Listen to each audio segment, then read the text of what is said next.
Les médias français ont beaucoup glosé.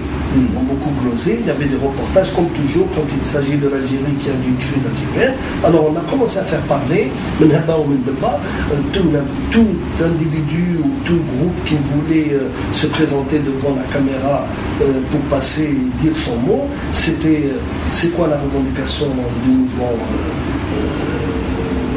du mouvement culturel? C'est l'autonomie, c'est la démocratie, la liberté, la fin du parti unique, la fin du régime militaire, l'ouverture politique. Et très souvent, quelques-uns, il y avait même des marchands de sommeil qui ont été invités à s'exprimer en disant oui, on en a marre, ça c'est c'est le résultat de la politique de Bouloudine, la politique du socialisme, la politique de l'économie d'État, il faut ouvrir, entre parenthèses, y compris le PRS avait diffusé une brochure en 1976 au moment du voyage de Giscard d'Estaing qui s'appelle « Pour une ouverture démocratique, oui aux libertés » et dans laquelle le PRS, parti socialiste, si besoin est de le rappeler, demandait la fin du monopole de l'État sur le commerce extérieur. Ce qui m'a personnellement, avec un certain nombre de camarades, ce qui nous a révolté en disant que vous appelez à la constitution des bourgeoisies compradors. Il ne faut pas aller plus. J'avais même écrit un texte sur la compradorisation menaçante qui a été publié dans le bulletin intérieur du parti à l'époque. On m'a publié parce que j'ai fait du chahut, du raffut, comme j'ai l'habitude de faire. Très bien. Maintenant, peut-on analyser, comprendre un petit peu les retombées, la dimension qu'avait pris le mouvement, le printemps berbère, donc l'incarcération de l'essentiel de ses membres fondateurs, les activistes les plus importants, l'emprisonnement de ses leaders, la création de la Ligue des droits de l'homme dans les années 85, et bien sûr ce qui a suivi par la suite. Comment tu peux lire un petit peu l'évolution socio-historique, socio-politique des revendications du mouvement berbère en général et du mouvement culturel berbère en général et du printemps berbère en tant qu'action sur le terrain en particulier? Comment tu analyses ce qui a suivi par la suite, c'est-à-dire jusqu'à maintenant, c'est-à-dire comment tu analyses la dimension qu'avait prise ce mouvement? Alors, une des premières choses que j'avais dit tout à l'heure, que je pensais qu'il y avait un effet extrêmement positif et salvateur du mouvement de printemps sur la réalité algérienne, une des premières choses assez importantes, c'était que je pense que quelque part, la décision a compris cet aspect positif du printemps, dans le sens où ça allait réarticuler la Kabylie sur la vie politique et institutionnelle algérienne. Il n'y a pas de multipartisme encore à l'époque. Mais on s'est rendu compte, quelque part, que les taux de participation au vote les plus faibles étaient sur la Kabylie. Et ça posait un problème d'intégration. D'intégration à la logique institutionnelle. Et donc on s'est dit, si Mais dans le discours, juste pour t'aider dans la formulation, mais à l'époque, là, en étudiant toute la littérature jusqu'à maintenant d'ailleurs. Oui. Jusqu'à maintenant, jusqu'au mouvement, le GPK, le gouvernement soi-disant provisoire kabyle de Farhat el-Mannoun. Il y a une idée très importante parce que nous vivons dans une société de préjugés. Exact. Nous vivons une société où il n'y a aucune communication, aucun débat public. L'espace public est fermé. Lorsqu'on étudie les textes, les déclarations, c'est des revendications depuis le printemps berbère de 1980. Jusqu'à maintenant d'ailleurs, indépendamment des excès de Z, de X, de Y, etc. Mais majoritairement, il y a l'idée suivante. Jamais la Kabylie ne sera contre l'unité nationale. Prime. Mais jamais la Kabylie n'abdiquera devant le dictat du parti unique et du pouvoir pour, soi-disant, une unité politique, une uniformisation politique. Est-ce que cette idée-là n'est pas importante? Elle est très importante.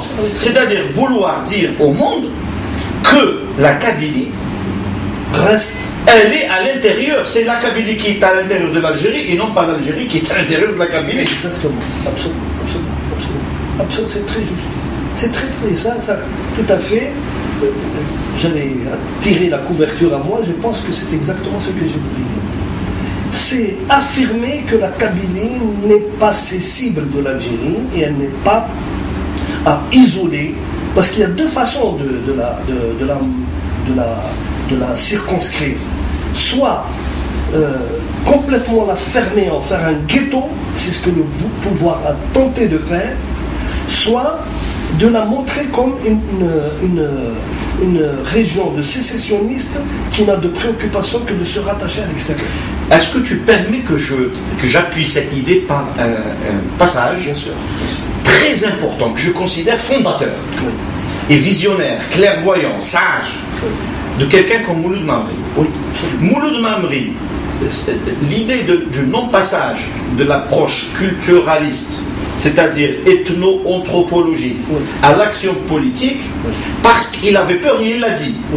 Il a dit, faites attention de la ghettoisation de la Kabylie. Absolument. Vouloir cantonner, vouloir cantonner la Kabylie dans une revendication qui se limite à une région, vous allez la ghettoiser et par conséquent, vous allez non seulement vous isoler, mais vous allez tuer l'idée elle-même de la revendication et de la dimension historique de la culture berbéro-amazigh.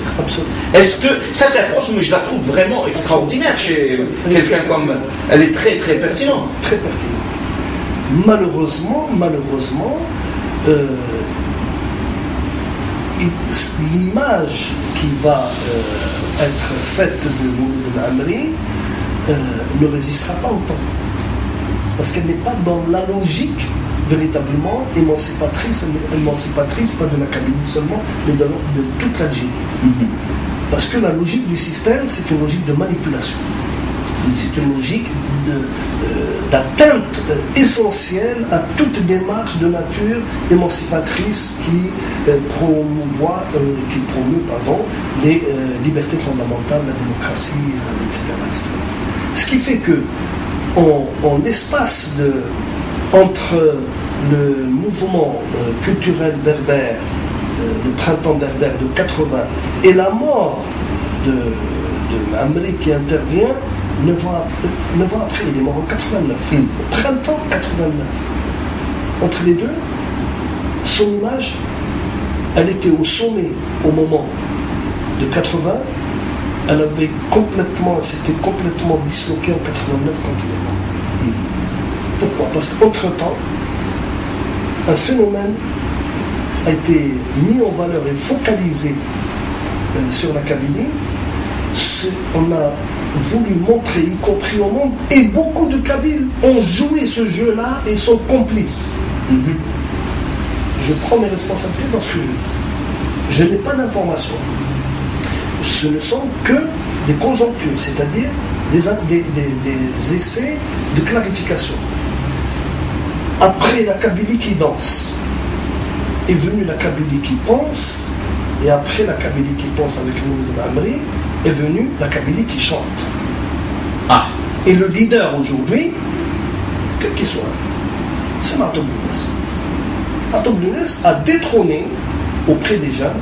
En termes d'imaginaire, de leadership. Oui, mais on a parlé du leadership, du rôle du leadership et l'importance du leadership. Mais lorsque tu dis, on va y revenir, de toute façon on arrivera. Je n'ai rien contre Martoub Lounes. Non, mais c'est ton droit de dire ce que tu veux, mais le contenu de la chanson... Je ne vais pas le juger. Mais le contenu de la chanson de Martoub, c'est un contenu qui renvoie à une forme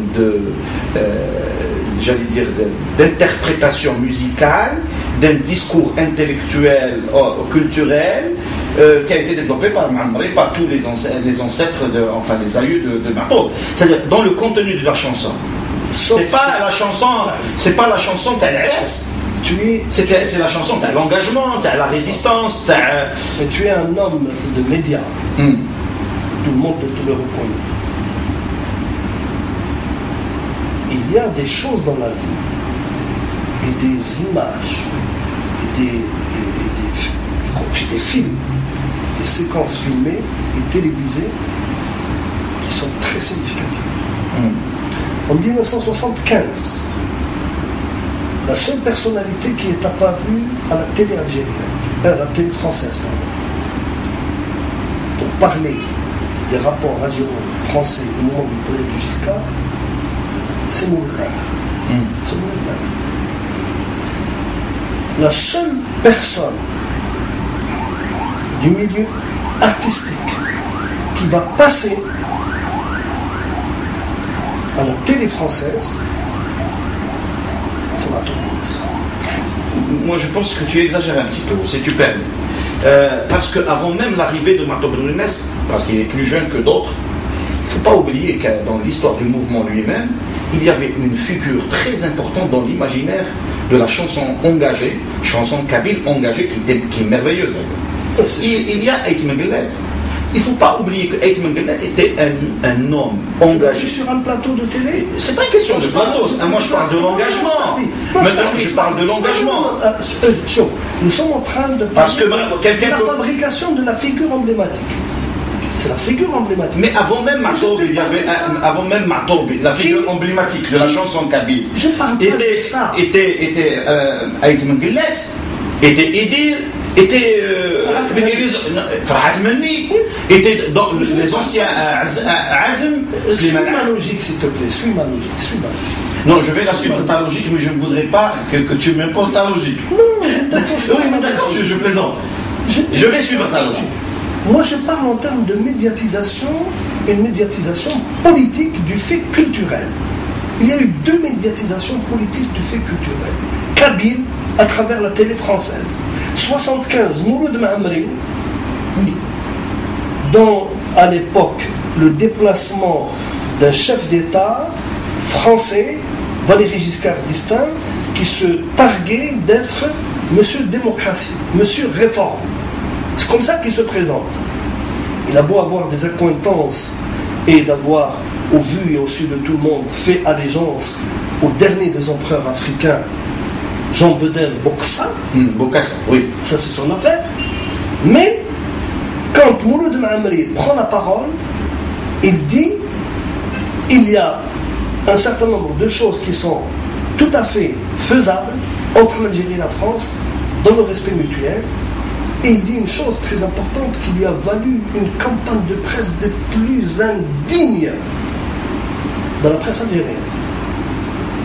Il a dit il faut arrêter de diaboliser l'implantation de la France en Algérie. Il y a des aspects coloniaux indiscutables qui sont probablement majoritaires, mais il y a des aspects civilisationnels. Il dit c'est-à-dire la dimension civilisationnelle de la colonisation. C'est comme ça qu'on l'appelle aujourd'hui. D'accord. Parce que depuis la loi du 23 février 2005. Mais, oui, il dit ce que tout le monde sait, les hôpitaux, les trucs, etc. Il dit il ne faut pas l'oublier. Ce n'est pas sous prétexte qu'il faut condamner le colonialisme qu'il faut aussi fermer les yeux, même si certains aujourd'hui trouvent l'occasion de lui dire ils l'ont fait, ils ne l'ont pas fait pour les Algériens, ils l'ont fait pour les colons. Ce qui est vrai, mais les Algériens en ont profité. Indiscutable. Les chemins de fer, les trains n'étaient pas réservés aux colonies, aux colons. Certes, il y avait des classes différentes, mais le train a permis de relier des régions différentes. C'est ce qu'il a dit. Il faut lire les comptes rendus et les éditoriaux incendiaires contre lui. Il a été traîné dans la boue par Kamal Belkacem, auquel il a été obligé de faire une réponse. Plus tard, c'est dans une émission horrible et odieuse que Marteau Bounès est invité en France. Il est passé avec la femme d'Adler, grande journaliste qui avait une émission, etc. Et il est mis en tandem avec qui? Avec De Villiers. Mais c'est bien après tout ça. Oui. C'est bien après, vraiment bien après. Et bien sûr que c'est bien après. Parce que la fabrication de l'image de Martin Balounès, oui, à travers son militantisme, à travers son engagement dans la chanson, à travers... il s'est fabriqué une image, pas seulement à travers les médias français. Il y a une réalité quand même. Et lui, c'était la figure farouche qui a remplacé la sagesse en termes de chansons de Ait Mengulet. C'est le militant qui a remplacé le sage. Oui. Donc la figure, elle était là. Ce n'est pas ça qui m'intéresse. D'accord, ok. Ce n'est ni lui ni Mamri à l'extrême limite. Ce qui m'intéresse, c'est comment on fabrique une figure emblématique, et cette figure emblématique, comment elle capte les jeunes. Mamri a capté les jeunes en 80. Il a capté les jeunes. Donc de la danse, une génération dansante. L'ancienne génération dansante, la Kabylie qui danse, est allée vers la Kabylie qui pense. Et la Kabylie qui pense, ensuite, est descendue vers la Kabylie qui chante. C'est une image seulement. Parce que ni Mouloud Mamri, ni Martin Balounès ne sont passés à la télé algérienne. Jamais. Je n'ai jamais vu Mouloud Mamri à la télé algérienne. Je n'ai jamais vu Martin Balounès à la télé algérienne.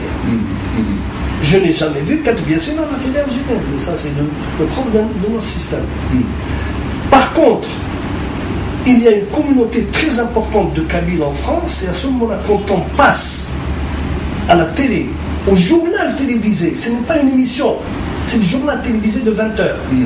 On passe dans une conjoncture précise un Mouloud Mamri pour faire passer un certain discours qui est accepté bien sûr par les Français, par les algériennes en France, qui est accepté probablement par l'État algérien, puisqu'il est entré dans la logique de rapprochement entre les deux États et entre les deux pays, qui est fondamentalement refusé par l'appareil idéologique de l'État, c'est-à-dire le parti du FNL, et je suis sûr que Kemal Belkacem a été instruit pour répondre à Mouloud Mamri.